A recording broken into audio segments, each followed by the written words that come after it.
నిన్న అరవింద్ గారు వారి శాసనసభలో పెట్టుకొని మాట్లాడుతున్నారు పెద్దగా.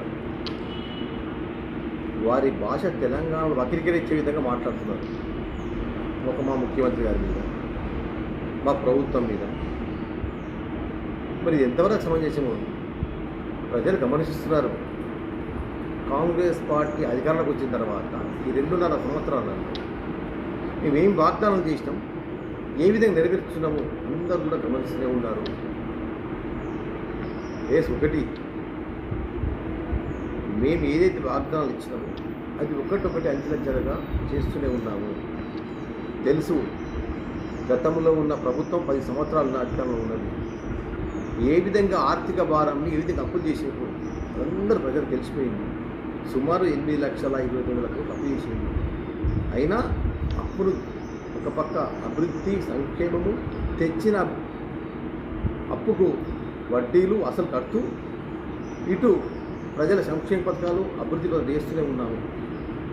మరి మేము ఇచ్చిన వాగ్దానము ఒక్కొక్కటి చేస్తూనే ఉన్నాము. మీకు కనబడతలా చేసి ఇచ్చిన వాగ్దానం ఏ విధంగా నెరవేరుస్తున్న గ్రామస్థాయిలో కానీ పట్టణంలో కానీ. మేము ఆనాడు విద్యార్థులకు అన్నాం 2 లక్షల ఉద్యోగాలు అన్నాం. మరి ఇప్పటివరకు మేము సుమారు 60 నుంచి 75,000 ఉద్యోగాలు ఇవ్వడం జరిగింది రాష్ట్రంలో పేద విద్యార్థులకు. మన ఏదైనా గ్రామ స్థాయిలో ఉన్న పేద ప్రజలకు మేము ఇల్లు ఇస్తున్నాం.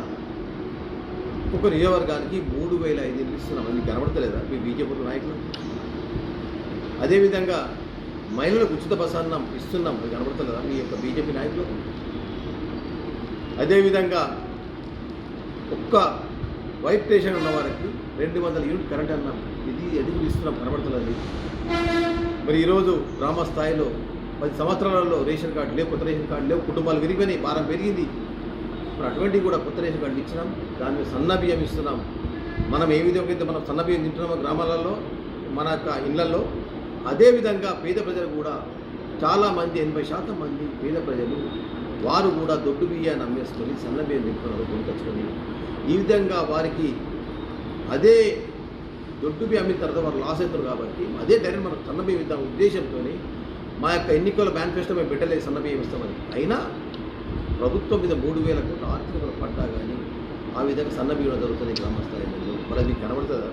అన్న కూడా పేద ప్రజలు చాలామంది ఉన్నారు. చాలామంది మీ బీజేపీ నాయకులు కూడా వైట్ కార్డ్స్ ఉన్నాయి, తెచ్చుకుంటున్నారు.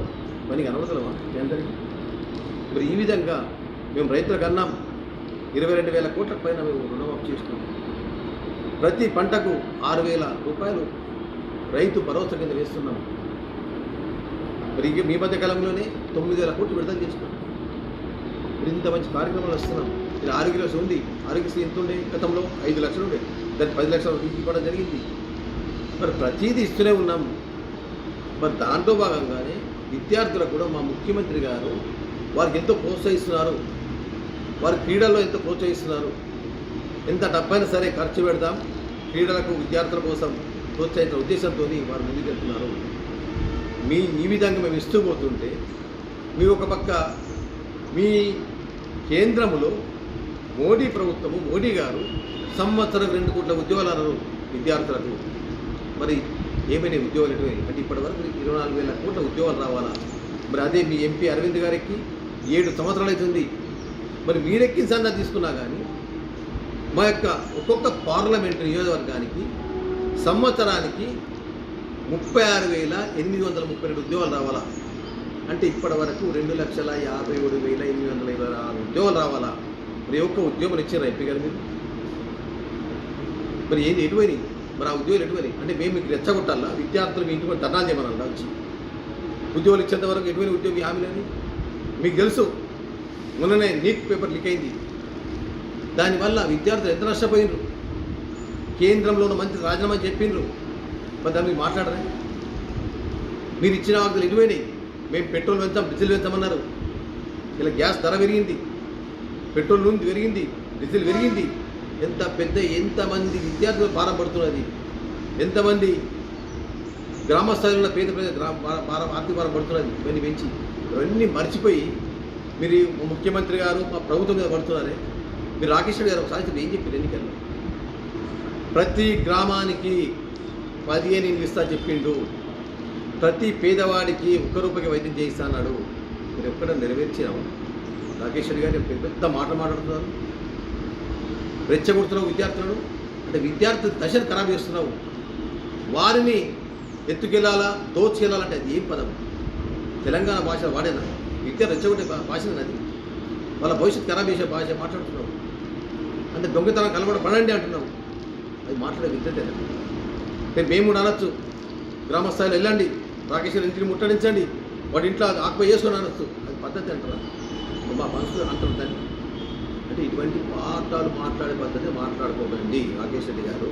మీకు తెలుసు మీరేందో, మీ గతంలో ఏందో అనేది మీరు చెప్పే అవసరం లేదు. ప్రజలందరూ తెలుసు.